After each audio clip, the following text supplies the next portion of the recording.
Well, Asher and Whitney have returned this week with some more hijinks and their gentrification adventure. Um, Good episode. This show continues to be good. We get to see more of Asher and Whitney's mindset here in this episode, and get to also understand a little more of like to see how Whitney is pretty much trying her best. You know, she's trying real hard to appear and do well by the community, although she seems to be unaware of the consequences of this whole real estate housing venture she's on. Right? She didn't quite think it through what the consequences would be, and now she's trying to uh, do damage control, right, with the neighbors, with the community in general, and we get to see more of that. Um, Asher, he continues to try to improve the living conditions of the Curse Girls family, um, and in this week they're celebrating that hey, their show has been picked up. Dougie starts off on a bender and gets motivated now that their show is ready to start filming the next few episodes, and so it's pretty they're on the up. They're doing well right now in this episode, right? Things could take a turn, but they've come unscathed largely so far in this little adventure here. So and this episode actually ends with a really a scene that illustrates exactly and demonstrates how this show is the epitome of sad funny. It's some sad humor in this show. All right, let's get into the actual breakdown, rundown, recap of the episode. Get into spoiler territory. So we'll do that. We'll put on the spoiler section. Get rid of that. Put that up there. Here we go, folks. This is indeed episode 4. So we start here in Dougie's car, right? This is Dougie's car. His phone is ringing. Looks like he's passed out again from a long night of drinking. He's had a drinking problem for ages. He doesn't really feel like he's completely responsible for his drinking issues, and we'll get to it later in a different scene. But here it starts off like, okay, where are we? One of those scenes in a movie or show where like they put you in the middle of nowhere and you have to figure out what's going on. Just like Dougie himself, who can't quite recall. It kind of reminds you of a movie like Memento or something. Like, does he have short-term memory loss, or is he just really a drunkard? He's a drunkard, and so he's gotten a call from the TV producer or the network, right, from HGTV, and they're like, hey, guess what? Your show's picked up. We're gonna do it. Congratulations. And he's stoked, of course. But then his battery dies, and he's like, shit, fuck. And that sucks when your battery dies, right? Especially when you're in the middle of an important call. And then at this point, it's like, oh shit. Hopefully, the show's still going on, right? Hopefully, he didn't fuck it up. But now it's a tense mission of like, shit. Gotta find a charger. Gotta figure out where I'm at. Gotta get back to the town so we can get this show on the roll. He wrote on his hand something about under the big tree,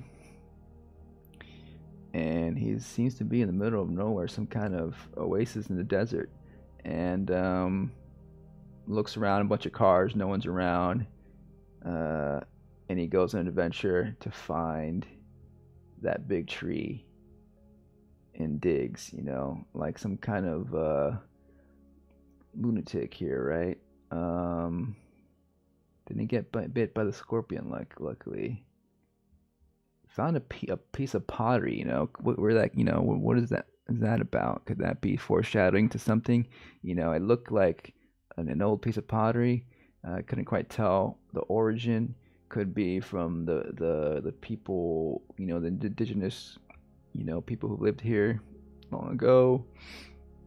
Maybe we'll find out later. Could be. He seems to think it's significant for some reason, right? You know, seems like it could be something magical. Who knows? But he ends up realizing, oh, I was being ironic. I was being, you know, it's actually the small tree that I buried the things, which are the keys to the car too, because you know he'll explain it later. But he buried these keys, and he knows the addresses of the owners of the cars with the piece of paper he wrote down the addresses there. And we get a trippy little transition. We're in the curse. What a effective cold opening, huh? Really gets you in the trippy mood. It's like, oh shit, like this is a weird show, huh? And for a while I was like, damn, are we gonna have a whole episode of just Dougie wandering, you know, wandering the desert or wandering this area, figuring his way back to town? That would have been interesting. But no, you know, we go back to Asher and Whitney, fucking excited, you know, because they got their show picked up, you know, so they're super happy.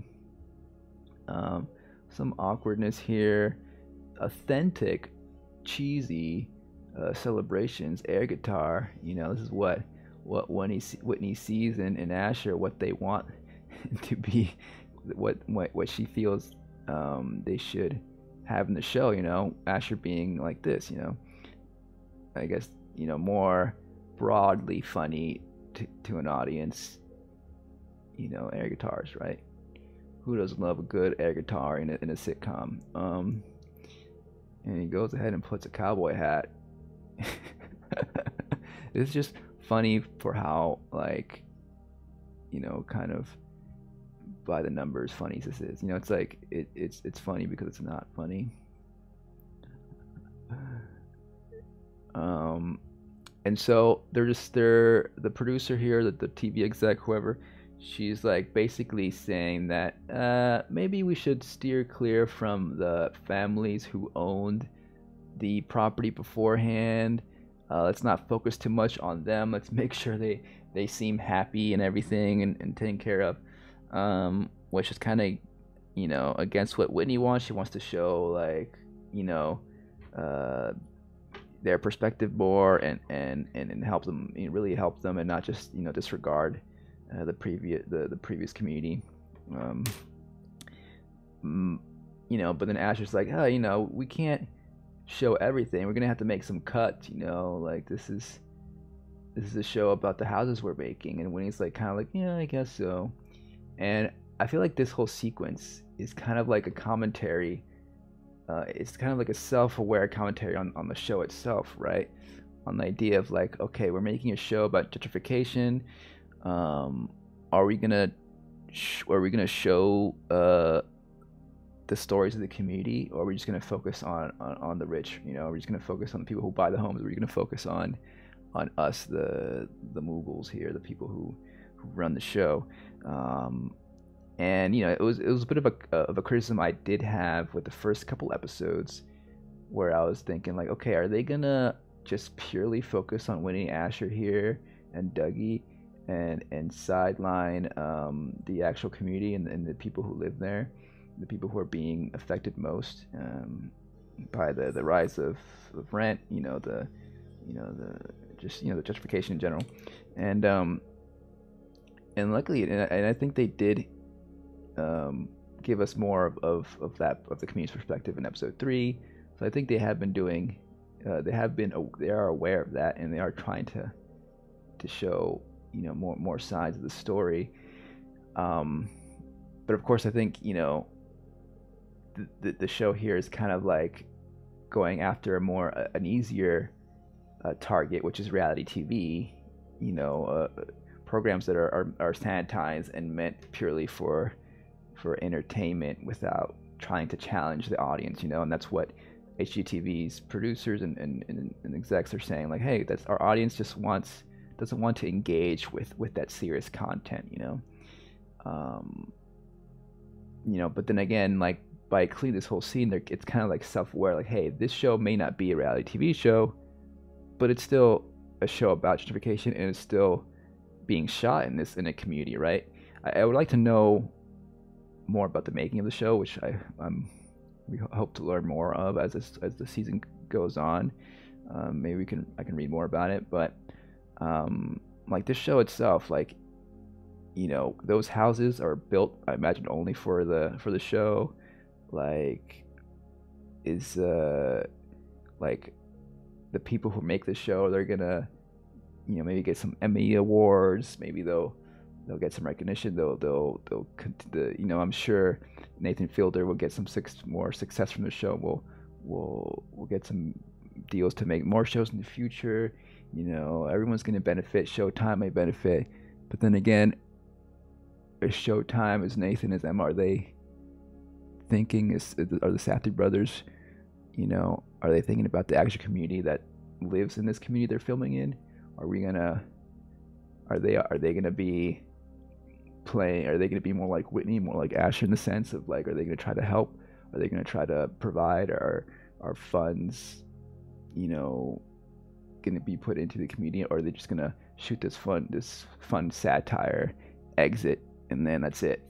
You know, who knows? Maybe this community may be like built just for the show, and they're probably they could be filming in different locations to make it look like one place. But it's an interesting idea, like, to see how meta or how self-aware the show is going to get, and exactly what is it going to say at the end, you know. Is it just a commentary on themselves, almost like, oh, like, we were trying to make this interesting show that's poking fun at these reality shows, but then we realize that we're also contributing to some harm as well.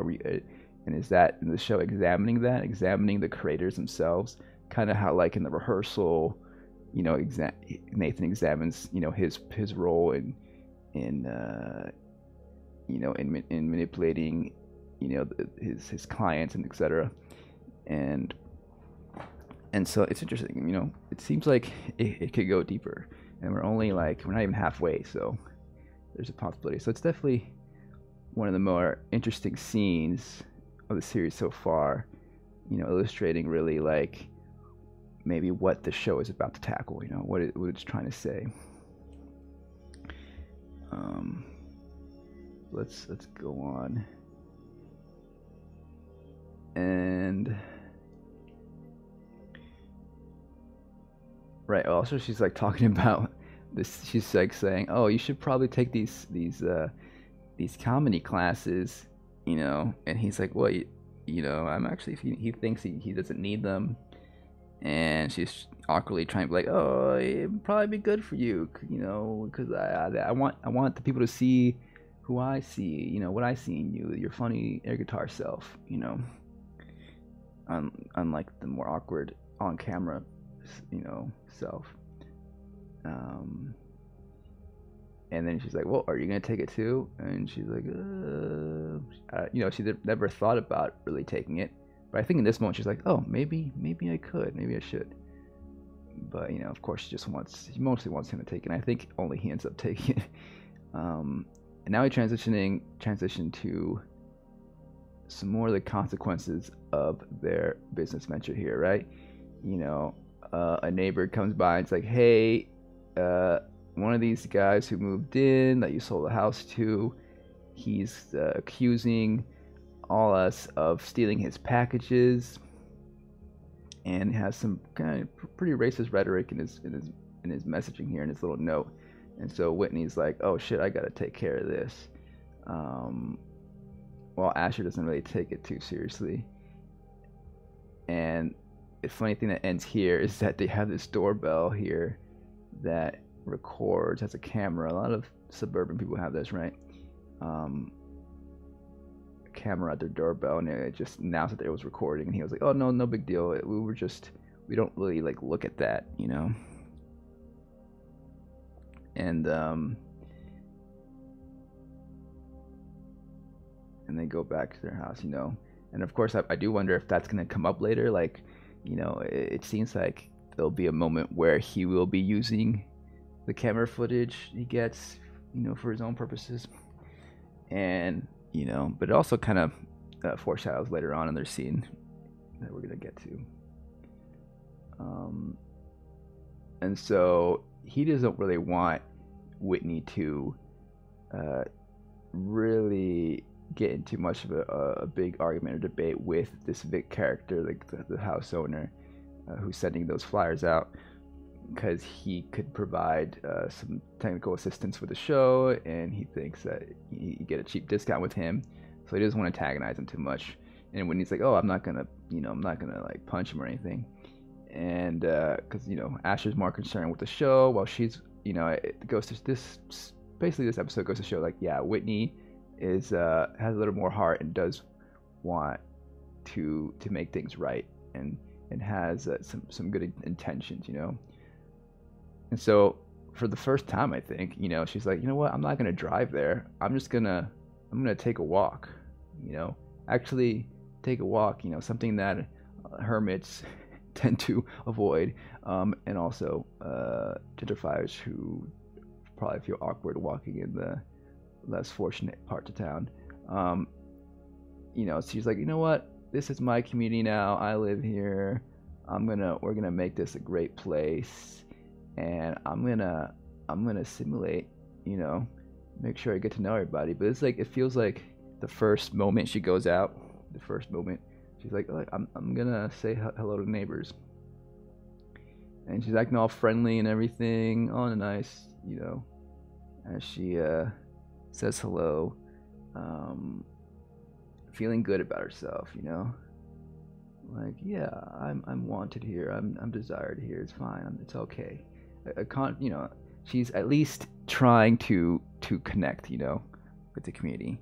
She's at least doing that. Asher, on the other hand, no, he's like, you know what, it's not that important. I'm gonna fiddle with this with this frozen dinner, and you know, this is interesting, how the plastic sticks on here, and then I can like take it off and then it comes back on. Quite interesting. Anyways, I'm gonna make myself some dinner. So just some mundane household things that, you know, the rich do, right? Or the upper middle class, whatever. You know, I mean, a lot of people eat for dinners, but just like the contrast of him being at home, you know, versus her trying to actually go out there to the community and be part of it and be helpful, you know. And here we have one of the houses she's built. Looking into a reflection, we see a camera, you know, very vigilant homeowner who wants to make sure he has an eye on the neighbors and people coming in and trying to take his packages, etc. He's very accusatory. She's trying to, you know, soften the blow, not trying to get too up in his face, and, you know, doesn't do the best job. And he doesn't seem very responsive, but she goes ahead and tells him like, hey, maybe think about the language you're using, and basically says like, it's a good thing you didn't call the cops because that's not necessary. You know, she doesn't want the cops involved. She doesn't want to escalate things, you know. But I'm not so sure. I'm not so sure how successful she's going to be. I wouldn't be surprised if he does call the cops in the future. But at least she feels like she's done something, right?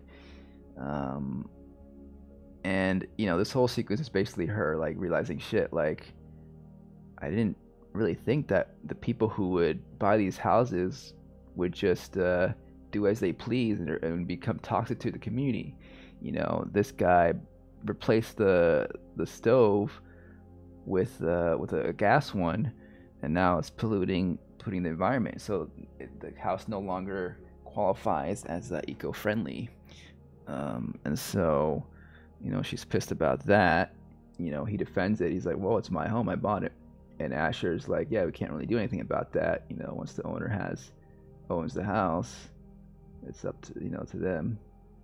And she's like, well, we can't let owners like that. We have to better vet our buyers in a better way. So now, her intentions of having this eco-friendly community become this idea of like gatekeeping people, right? And what does that entail? Like, how is she gonna vet people, and who's gonna benefit for that? Is it just gonna be the affluent, likely white people who are liberal like her, right? Who are, so she's trying to curate the community in a way, and not really trying to better the community for people who already live there, right? And so that's kind of revealing of like what her character motivations really are. And he's all business-like. She mentions that the stove was thrown out, happened to be a $7,000 stove. The privilege, she says, of this guy, who, by the way, was ordering these expensive computers, like an Alienware computer. He's probably a big gamer, right? Maybe poking fun of like the gamers who get these big rigs, and so he's like, well, 7,000 stove, whatever. He seems to be a well-off house owner who doesn't really seem to care. But here we get an indication that maybe Asher is interested in picking that stove up, because that may be something worthwhile. Perhaps he can use it in another home. Save some money. Asher does seem to be trying to be frugal whenever possible. And we'll see that later on. But we're back with Dougie here. He found his keys. He's gone to the addresses to return the keys. And here's where we figure out what actually happened. Turns out he bought these kids alcohol, and he made them swear not to drive, and he took their keys and buried them, so they won't drive drunk. And now he has to explain to the kid's mother, it's like, hey, you should be thankful that I, bought them alcohol, because some other, wild person would have, done it, and then they would have died, drunk driving your kids. So you should thank me, And this is so weird, right? And such a bad look on Dougie's part. But I think the mother is just like had enough of this, and it's like, okay, it's just easier not to call the police, easier not to do anything. Like, as long as they can get the car back, she just doesn't want to see this guy again, whatever. And like, he even says like, oh, like, by the way, I have a show, got picked up by a network. I'm a TV producer, big time TV producer, etc. All like,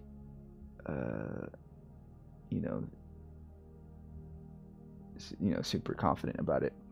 And he even says like, oh, I don't care what you do. You sure you can call me to jail, call the cops on me. I don't care. My life is already done. Whatever. Like, he's using in a way to manipulate the mother, not to like, reverse psychology, and not to escalate things. And it worked out, and perhaps if he wasn't this white dude with this big TV show, maybe he wouldn't have successfully gotten out of that situation, right? But just goes to show, like, these people can stumble, can do all these mistakes. This guy killed someone in a car in a drunk driving accident, but they get up on top of the end. They succeed. They're still they still got a life ahead of them. And don't face much consequences for their actions. So that's just a little hiccup in Dougie's life there. And now Asher's back to this family's home, and he has to check for mold because he doesn't want them to sue him, even though they probably wouldn't, because that takes court fees and all that shit. But he doesn't want to risk it.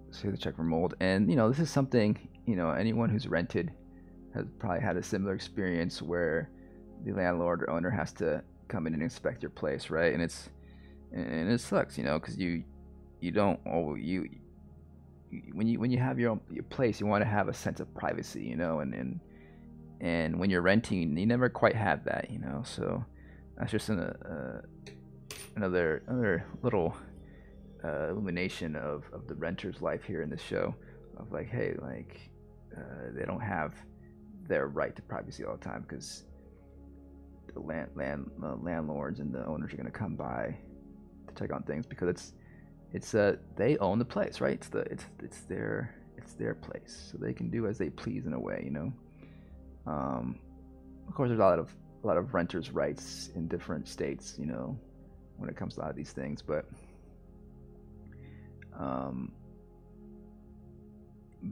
definitely goes to show like the experiences. There's no one coming over to Asher's and Whitney's house to check for mold, right? They have to do it themselves. So it's a pretty nasty little scene, right? But it turns into a little science experiment, almost like, hey, guess what? So he's trying to find some camaraderie here with the girls to get on their good side. He doesn't want to get cursed again, I guess.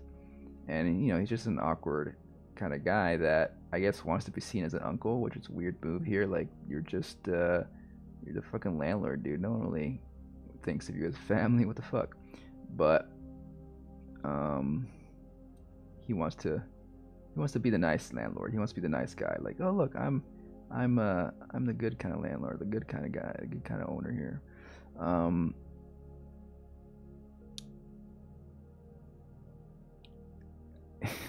Just like, and also he's trying to show like, hey look, I'm funny. See, he's trying to like try out his funny chops, like, but the girls don't bite. They don't think it's funny because he's not funny.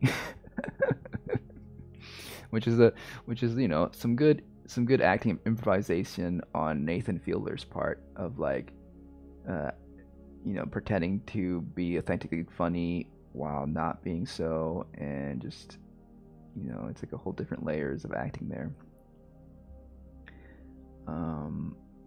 And of course the father is like, what are I mean, he's probably noticing like, hey, you shouldn't get too close to my daughters, really, like, what are you doing? But really it's particularly about him bringing up the curses. It's like, hey, don't talk about curses because my daughters have been talking about that, and I don't want them to continue to be fixated on this curse thing. It's no good, because he's like, he doesn't want to have that in the minds of the girls, and psychologically speaking, thinking negatively and thinking about curses all the time and being worried about that can affect you negatively, emotionally and mentally, regardless of if you believe in the superstitions or not. And Asher's like, oh wait, is that part of your culture? And he's like, oh, I'm from Minnesota. And then there's a funny line of like, just microaggressions, in general, when it comes to white people assuming things of other cultures.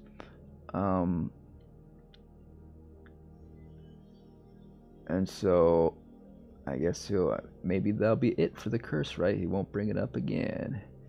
Now we get back to Whitney at her place of business here with her assistant, who just seems to be probably like some student who's she probably gave her like some internship position for to help her with like her social media or something.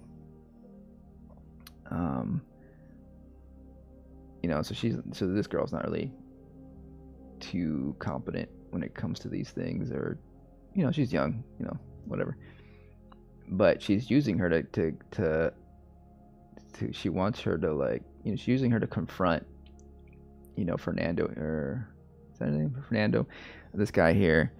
I guess she's too chicken shit, right? At this point she's kind of like, I'm tired of having to deal with this guy, and she doesn't want him to carry a gun because she's scared of the gun. It makes her uncomfortable.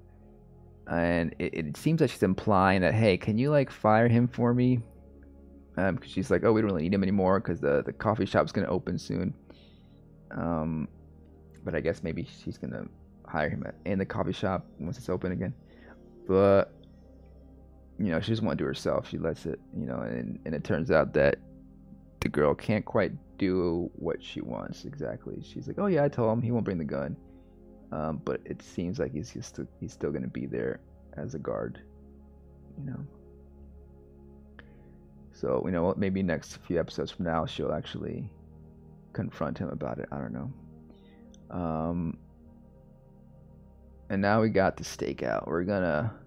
Now it's like a little bit of like those detective shows or whatever, or the private eye detective shows, spying on this house owner here, because they want to grab this stove at $7,000, dude. Like unbelievable. We just dumped it out there.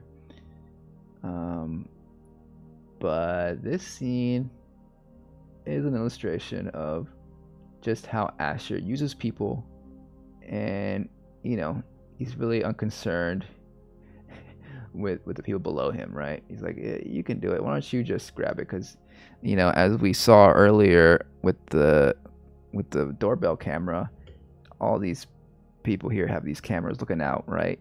Recording. So he doesn't want to get caught on the camera. So he's like, you know what? And I'm sure he had thought about this beforehand, but he probably couldn't convince his friend here, so-called friend, to come if he hadn't said maybe like, oh yeah, I'll help you with the stove. But just being kind of like an asshole kind of person here, he's like, you know what? Actually, I don't want to be seen on camera. Why don't you go do it yourself? And the guy's like, reluctantly, he's like, okay, fine. And he is a muscular dude. He does have some muscles on him. Look at him, right? So it's like Asher's like, oh, I'm like obviously not strong enough, but this guy, no, he can do it. And there he goes trying, even though he's like, you know what? Can I get your help?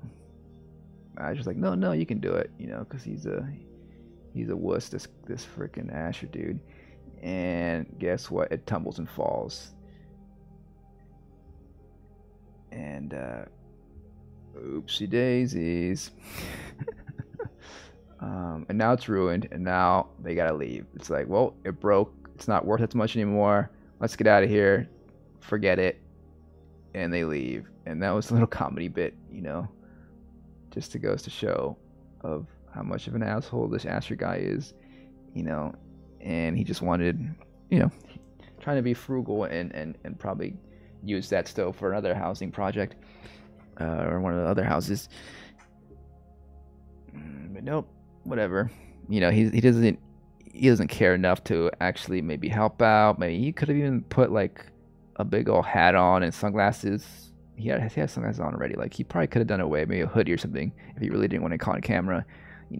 He could have even hired another person to do it, like 2 people to do it or something. I don't know, but nope. It was just kind of like almost like an impromptu thing he decided to do. End of the day, it didn't really matter to him, I guess. So now we're back.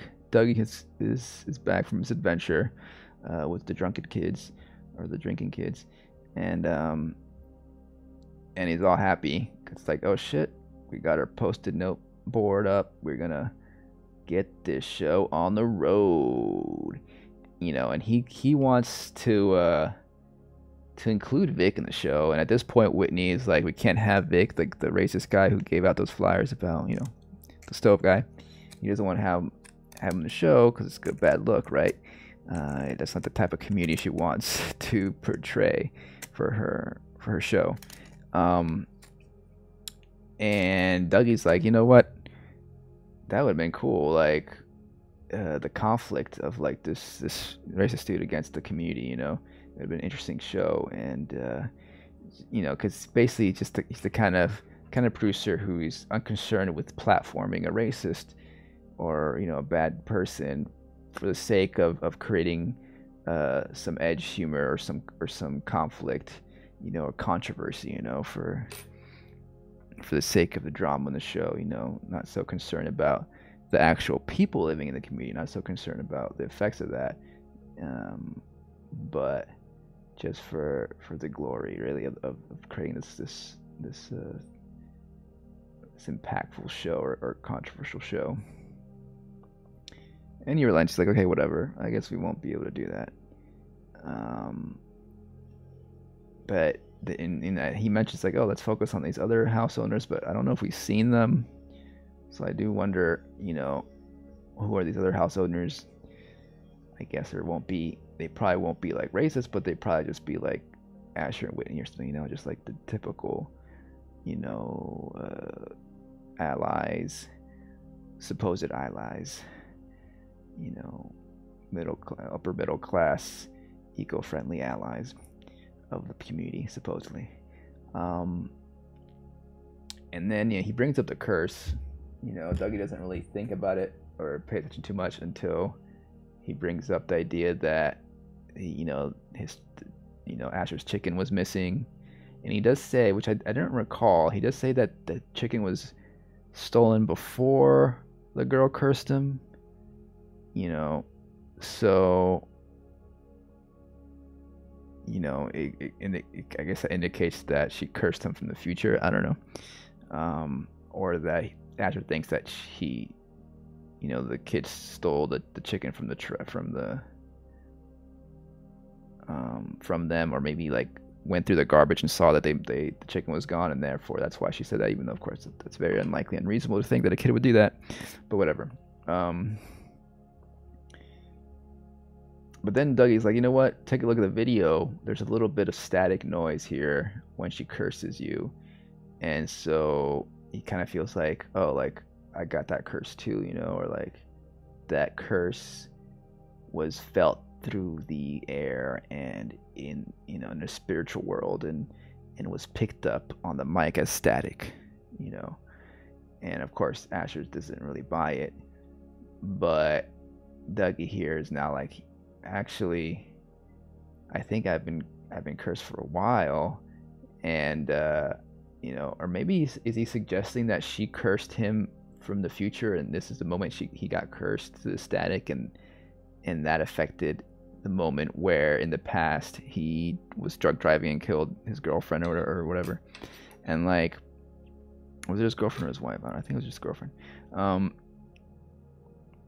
And so, again, he's not owning up to it. He doesn't take responsibility for his drunk driving. He's like attributing it to a curse, a superstitious, supernatural thing, to make himself feel better about himself, and to, which, is bad character trait, right? Like, own up to it. You're not gonna get better, improve if you keep thinking that it wasn't your fault and it wasn't your responsibility. And he doesn't want to talk about it. He's like, well, I don't really want to talk about it. That's a little too deep in there for him. But it looks like Asher does take a look at the footage again. He kind of wants to see a little more. Meanwhile, Whitney is having a massage, nice massage, relaxing massage. She had a walk in the community. She got to know the community a little bit better. I wonder if she's going to continue to do that, or if that was just an isolated incident. But she's going to relax. She's going to get de-stressed.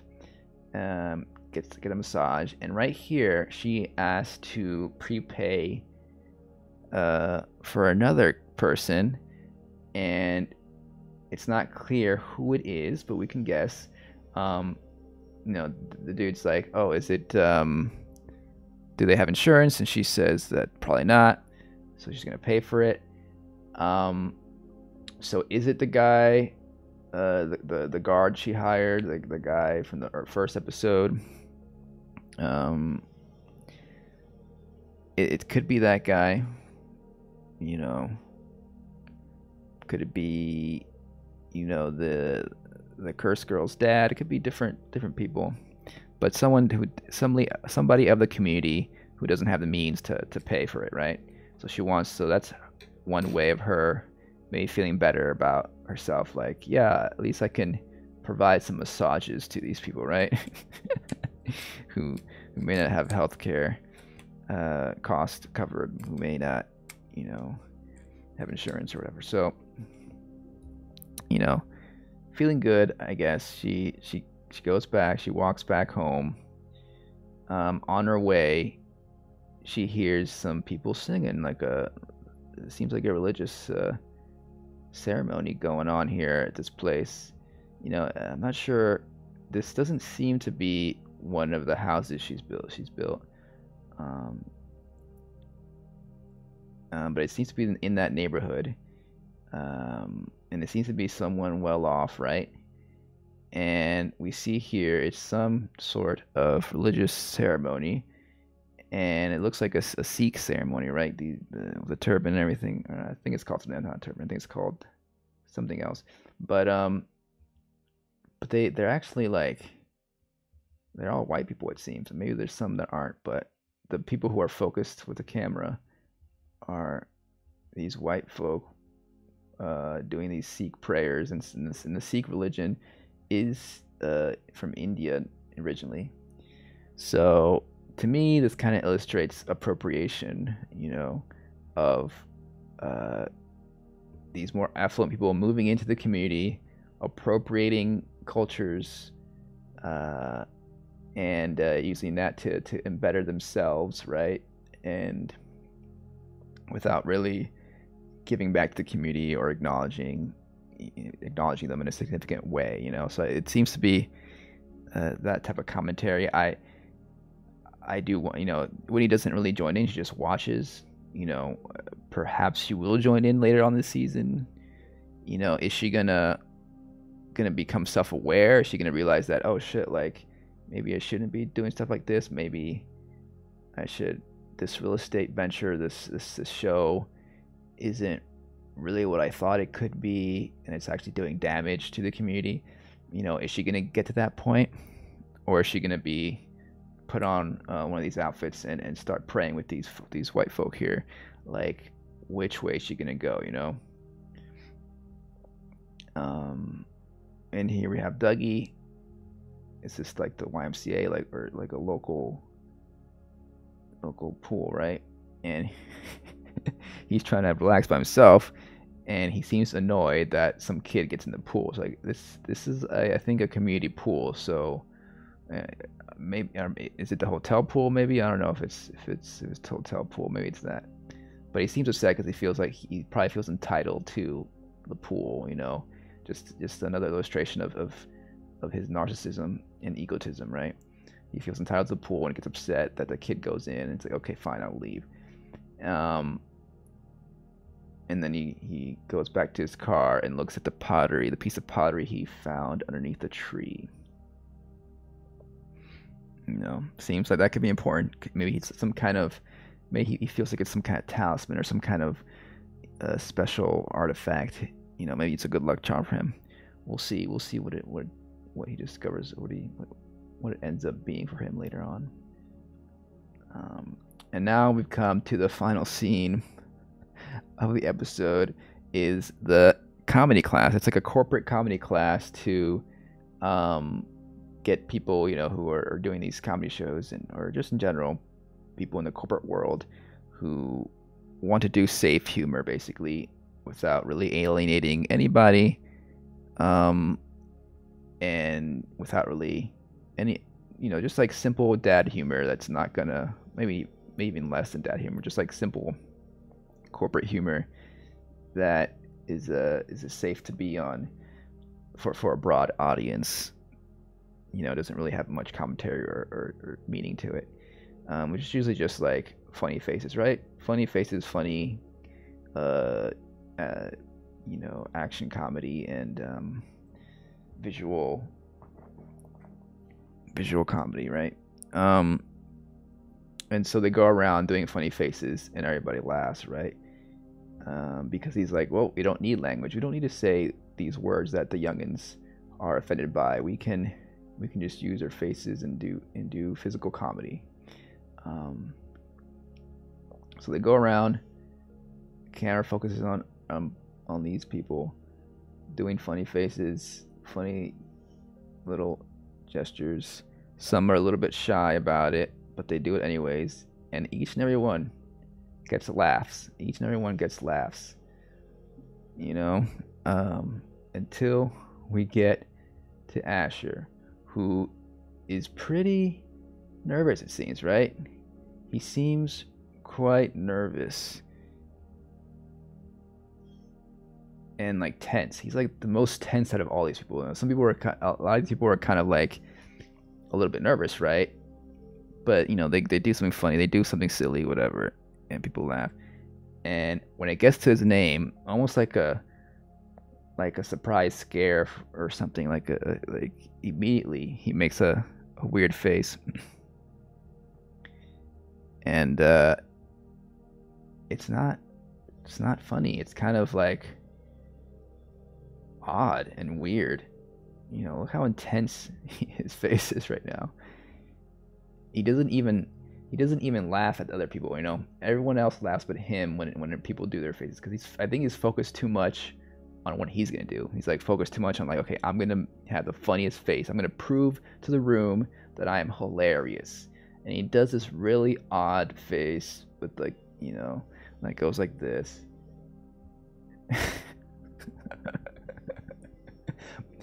It's funny in hindsight, but you know, it's funny for a different reason, right? Like he does it, nobody laughs, it's dead silent.